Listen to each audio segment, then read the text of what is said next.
বন্ধুরা আসসালামু আলাইকুম। বন্ধুরা আমার আজকের রান্নায় থাকছে গরুর মাংস বোনা। এখন আমি সব মশলাগুলো দিয়ে সুন্দর করে মাখিয়ে কিছুক্ষণ রেখে দেব। সব মশলাগুলো দিয়ে দেবো, মরিচ আর একটু বেশি করে দিয়ে দিলাম।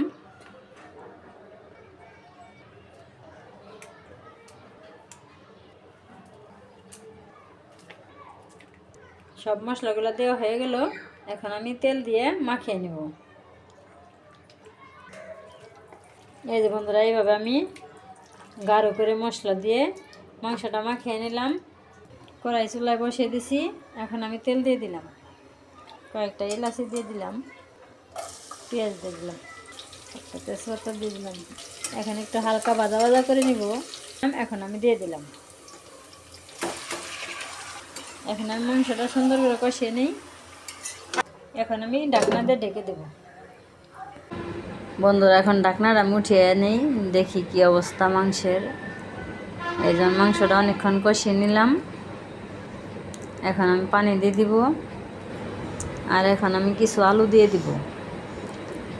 এই যে একটু আলু দিয়ে দিছি, কিন্তু আলুটা দিয়ে দেখাইতে পারি নাই। এর মাংসটা হয়ে গেছে। এখন আমি নামিয়ে নেব। বন্ধুরা আমার গরুর মাংসের ভিডিওটা কেমন লাগলো অবশ্যই কমেন্ট করবে। বন্ধুরা আমি মাংস নামিয়ে নিলাম। তাহলে আজকের ভিডিও এখানেই শেষ করলাম। সবাই ভালো থাকবে, সুস্থ থাকবে, সাবধানে থাকবে, আমার পাশে থাকবে। আল্লাহ হাফেজ।